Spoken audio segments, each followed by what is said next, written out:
Ito yung labas namin. Ay, labas. Background. Ano ba sasabihin ko yun? View ng labas ng hotel namin. May showbiz. Bagong community eh. Mga bago yung mga bahay doon, pati apartment. Anong ano kaya to? Parte ng Saskatoon? North, East, West, o South? No? Eh, tara. Swimming na tayo. Kanina pa to nag-aano tong isang to. Halika na. Halika na. Swimming. Go.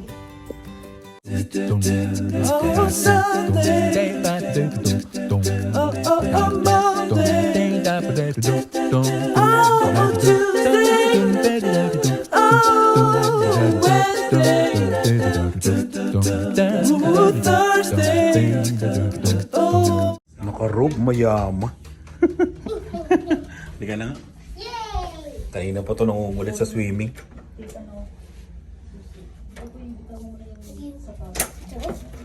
Lagay mo pala to.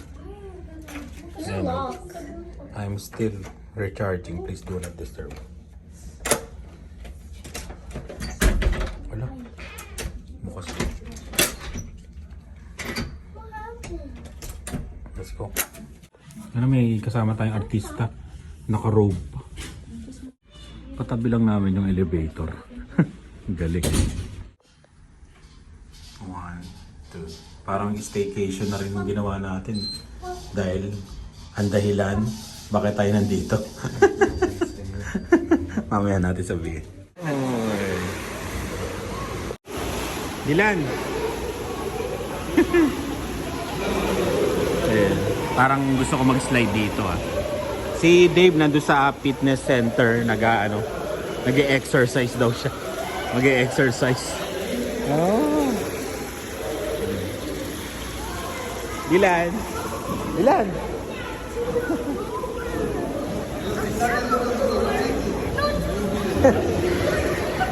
Uy.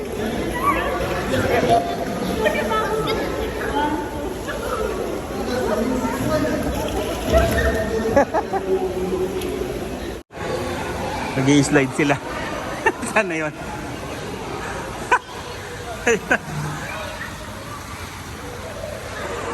Nawala na. Na-stuck yata. Na-stuck. Ikaw na Dave, please, sakit ka doon.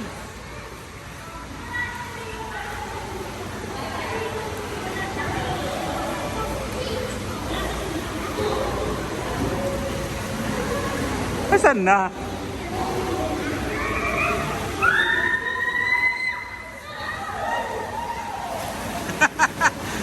Sumisigaw. Good. Ano?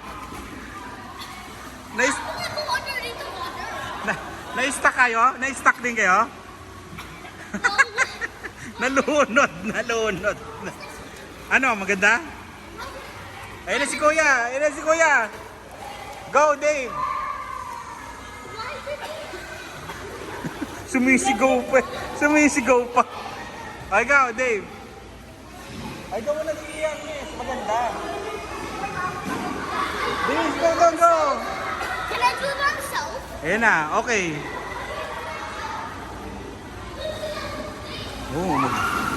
Sumisigaw nila. Sumisigaw nila. Ano, maganda? Maganda, Dave? No?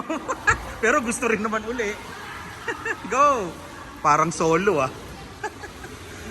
Konti lang yung nag-stay ngayon eh. Kaya medyo sulit yung swimming.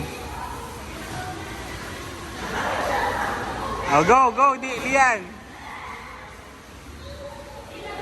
Oo, yan na. Sige. Kaya ni Dylan. Go! Ayaw magpay. Ayun na si ate mo. May na-stuck ako dun sa gitna. Nasaan si ate mo?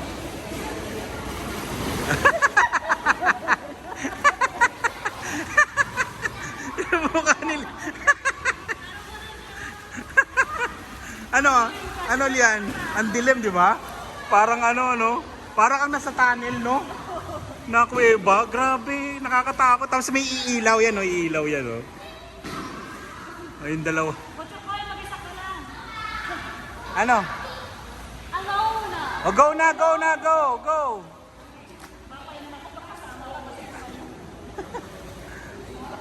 Ayun na. Kailangan bubuelo ka eh, no? Ayun na. Hindi na. Nasaan na sila? Ayun.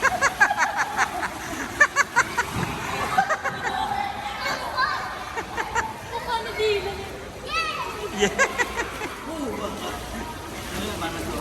Oh, by myself to. Doon natin ang isa doon kasi malalim.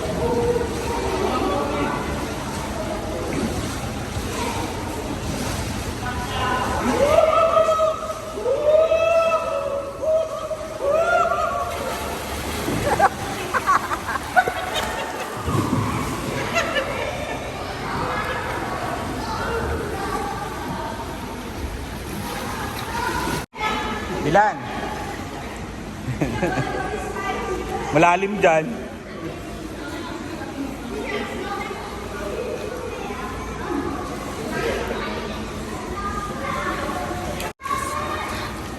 Dito kami sa jacuzzi. Bakit ayaw mo dito? It's burning daw. It's burning. Sige.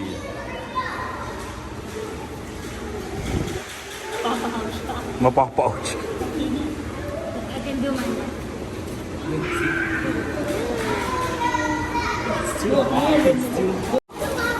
Biglain mo, go! Ay, biglain mo ka. Nakakaasar. Biglain mo.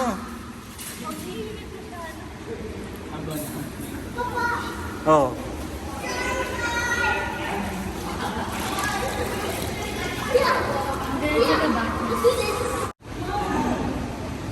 Solo na namin. Umalis na yung mga kasabay namin. Oh. Si Lian, ano, umakyat na sa taas. Ayun yung tatlo. Parang inarkila. Mag-slide ka na dyan, Dylan. Solo na, oh. Ba?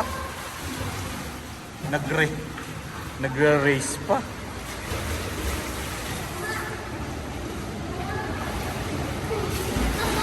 Yes, Dylan. You're stuck?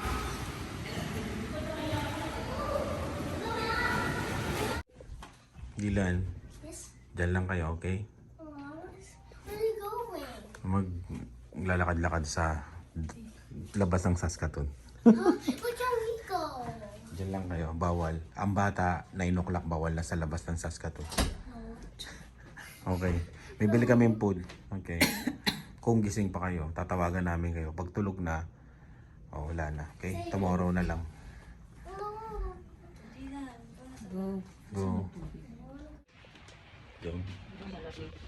Ewan ko nga, malamig niya. Ayan. At least dito ko naman sasabi kung bakit tayo nandito sa Saskatoon. Ayan, nandito kami sa Saskatoon. Kasi, ba't gulo-gulo yung buhok? Kailisip ko lang ako. Oh, ano ko natulog? Ayan, magpapatuli ako. Hindi. Magpapatuli si ano. Ay, magpapatuli si Dave. Yung kaya i-title ko, tingnan kaya natin kung ano. Sabihin ng mga tao, no? Hindi, di ba, pag binata, yun, kailangan, di ba? Para sa amin, yun. Kaya, nandito kami. Dito lang yung available. Ayan. Tuloy natin mamaya paglabas ng hotel. Oo nga, no? Ba't magsasasakyan ka? Dito lang tayo. Malapit lang. Malamig nga.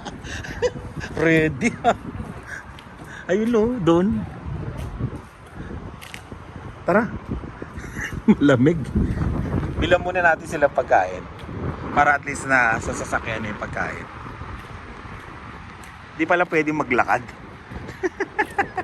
Di, pupunta lang kami doon. May parang meriendahan doon. Magchi-chicken wings kami.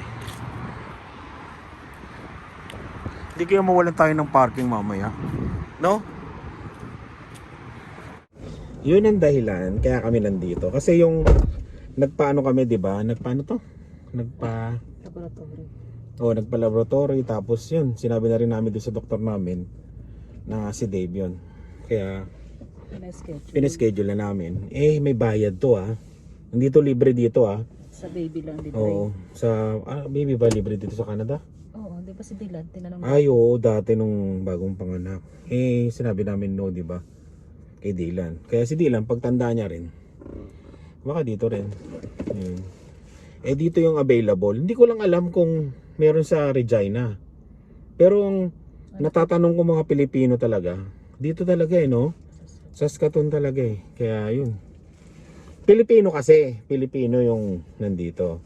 Nag-surgery ba tawag nila? O opera, ganun. Yun nga yung sa Tule. Ang bayad, 750. Diba? Ang mahal, no? Oo. Mahal dito sa Pilipinas. Oo nga, no? 600 dati, diba? 2 years ago. Yun. 750 yung bayad sa sa Tule, circumcision. Kaya dito kami sa Saskatoon. Yun ang dahilan. Ayan. Puno, no? Kala ko mo, walang tao dito Yun, breakfast muna bago pumunta dun sa doktor.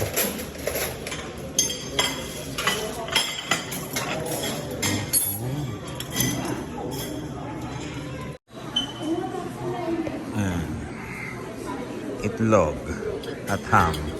Bread, mami, tingin. Mainit na yan. Gawa mo ko isa, may isa. Pagawa ng isang bread. Hindi lang ba? Kompleto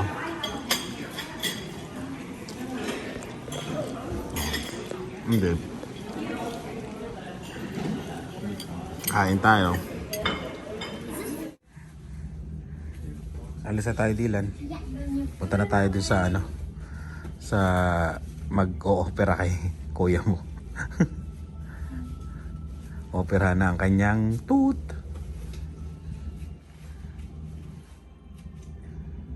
Gusto mo yan? Baon mo yan? Masarap yung breakfast. Yun. Let's go. Okay na? Yan, naiwan. Let's go. Ay, wala naman tayo nilagay dyan. Halika na. Go.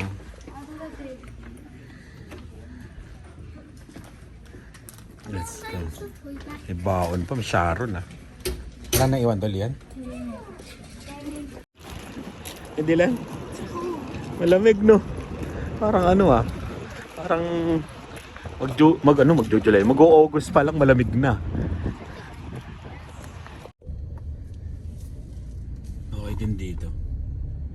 Medyo bago-bago pa. Yung hotel.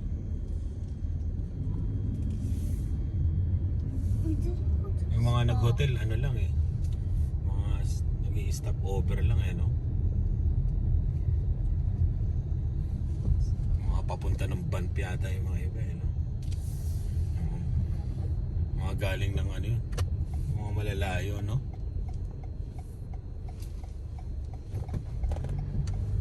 Hindi tayo nakakain dito sa Hong's Dim Sum. Sarado nang pupunta kami. Sarado po. Ay, bukas na Kahapon, Sunday sarado sila.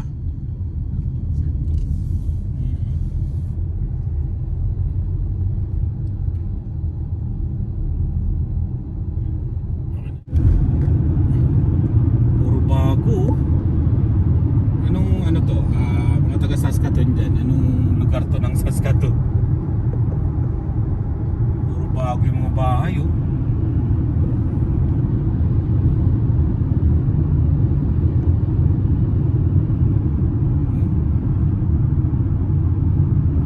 maunlad nga to kaysa sa Regina ang Saskatoon. Grabe, ang laki pala nitong Saskatoon. Ngayon ko lang na-realize yung mga dinaanan namin. Tapos ang gaganda ng mga community. Para siyang mini Calgary. Parang ganun yung dating niya. Maganda mag-invest dito. Kasi parang susunod to. Feeling ko lang pero maganda mag-invest. Ano Dave? Afraid? Ganyan din nung naramdaman ko dati nung bata ako Akala ko dati nung bata ako, may pa-music pa Akala ko dati nung bata ako, yan yung pinakamatinding problema na kakaharapin ko. Pag natapos yan, wala na. Oo, nakaupo. Ganun din ako nung bata Ayun, hindi ko na natuloy kanina yung biglang pumasok yung doktor. Yung sinasabi ko kanina. Yun, nung bata ako, di ba? Akala ko yun ang pinakamatinding problema. Pag natapos yun, wala na. Yung pala mas marami pa, no? na kakaharapin. Pero yun, ganun talaga Kailangan pagdaanan ng lahat yun, di ba? Habang nag-iintay kami, ayan, nakilala namin si Boss Warren. Kaya lang bigla siyang tinawag Ayan. Tapos dito, nagpapaliwanag ako. Kasi nga, tinawag siya. Yun. Shoutout ulit, Boss Warren ng Saskatoon. Ayan. Shoutout. Parang wala lang. Naglalakad lang. Anong experience, Dave? Nothing? Wala pa hindi pa tumatawag. May short dito na maluwag. Sa Magayan. Anong kinakain? Candy. Ano binigyan ka ng candy? Yan ang power candy. May short dito. Si ate mo. Sa lalaki kasi yan. Tapos sa mga babae, panganganak. Yun yung di ba? Mas mahirap sa kanila. Lagay mo nga itong dyan. Diyan. It? I don't have to sing it. Kanta ka daw. Si ate mo kakanta. Yeah. Habang naghihintay tayo dun sa gamot ni kuya mo sa Shoppers Dito lang kami sa tabi ng Shoppers. Kaya nang pinakita si Kuya. Nasaan na si kuya mo? Ngayon normal, di ba? Kuya yung Ay, hindi na lumabas yung doktor, no? Yung assistant na yung kumausap sa amin. Ayun. Bali dito, paliwanag natin sa mga gusto. Ang bayad dito is, magkano? $750. Sa Pilipinas, magkano? Pero sa Regina daw, tumataginting na 2,400. Meron daw doon. Yun, nakapagsabi sa amin. 2,400. Grabe. Pero dito yung yung mga bata kasi pag baby pa lang. Kasi katulad ni may tinanong ka, di ba? Si Dylan dati nung pinanganak. Tatanungin ka kung gusto mo na yung anak mo na ipatuloy. Pero hindi kami pumayag. Kasi nga, di ba parang bata pa siya Yun ang nasa isip ko. Ewan ko kung okay ba kung baby o edad na ng mga ganito. Yung style natin sa Pilipinas, di ba? Kasi iba yung pag baby pa. At saka sabi niya, iba raw yung tuli doon sa Regina. Oo, iba pala. Iba yung style. Oo. Yung, Dito, eto ang sensitive nila, to yung mga dito, ang sensitive. gawa nila pang Pinoy style. Oo, Pinoy style daw dito. Yan. Kaya yan. Kaya iniloloko namin si Dylan Dylan. Hindi niya pa alam yung bata pa siya. Pero pagdating ng panahon, dito daw kasi style Pinoy. Doon daw. Pero mas mahal, mami, di ba? Kung taga Regina ako, nalaman ko yung gano'n, di ba, na presyo is Tapos magkano lang naman ang hotel. magkano lang naman yung hotel. Kung gusto mo, pwede mo mong 1,000 lang pwede ka nga pumunta na di ba, mami? Yung pwede ka 3 hours lang di ba? Kung appointment mo is alauna, umalis ka ng maaga sa Regina, o di nandito ka na. Kung ayaw mo mag-hotel. Pero kami kasi, inano na namin yung parang bakasyon na rin, di ba? Staycation, saglit. Parang ganon. Ayun, banding na rin. Para memorable kay Dave. Alam niya kung Ano siya, pinag-shopping muna. pinag-shopping muna siya. Kasi ako, naalala ko yan dati. Ilang years ago na yan. Pa ako Ganun din, nakapaglakad pa ako, pa ako. Kasi, hindi naman katulad dati na na, yan? Ano ba to? Pukpok, di ba? Kaya yun. Hindi pinag-uusapan sa school yan, Lian? Yung ganyan? education? Wala? We did in my health science. Pinag-uusapan din? They even showed how to give birth and stuff. Oh, And then like the C-section. Like okay. a video, like an actual video of it. Na nanganganak? Yeah. Pinakita sa inyo? Yeah. Hindi kaya mahimatay ako nun pag nakita ko yun. Like not like really ano. But I Yung wasn't tinuturo. really- Yeah. Sa inyo, Dave, tinuturo rin to? Hindi. Hindi pa, elementary, no? Hindi pa, oo. Ayun, pero sa, yun pala, kilalian, tinuturo din pala yung mga ganyan. Ayun. Kaya, kailangan lang, okay lang din naman pag-usapan sa ano. Hindi naman to yung ano, parang bastos na dating, di ba? Kumbaga nangyayari talaga. Ayun. Lalo na siguro pag health yung gusto mong kunin, no? Kasi ituturo sa iyo ano kung ano-ano yung tungkol sa health, 'di ba? Sa high school. Ayun, hintay lang kami ng ano namin, ng gamot. Tatawagan ba tayo? Sinabi ba, Mami? Hindi na. Punta lang. Pupunta lang ba? Ayun, tapos nito, bibili lang kami ng pagkain, tapos kung ano maisip namin, mag-ikot lang ng konti. Tapos uwi na kami ng ano, ng Regina. And kaya, yun yung journey ni Dave. Ano bang anong title nito? Magkano ang pagpapatuli sa Canada? Ang mahal no? Pero ang naalala ko sa akin, parang 2,000 pesos yata. Parang ganun, naalala ko. Kasi kaibigan. Center, donation. Yung mga nakaano sa basketball court. No? Oo, yun yata yun, di ba? Sa Pilipinas. No? Pila-pila. Ayan. Biglang biglang tangkad to. Bakit nag-ano na naman si Dylan? Ano yung sinasabi ni Dylan? Loba. Ayun, babay na Dylan sa kanila. Say bye Dylan. Oh, tinan mo si Dave, pa. Ano Dave? Ano masasabi mo? It's, hindi, kung yung parang wala lang, di ba? Masakit. Hindi. Hindi masakit? Oo, dito. Parang ano na yan. Binata na yan. O, bye na Dylan. Bye. Ano sinasabi? Thanks for watching. Uy, tingnan mo yung mata. Paro pang mainit ang ulo. Ayun. Yun. Maraming salamat sa laging panonood. Ingat kayo at susunod ulit na vlog. Bye. Bye. Kay Papa.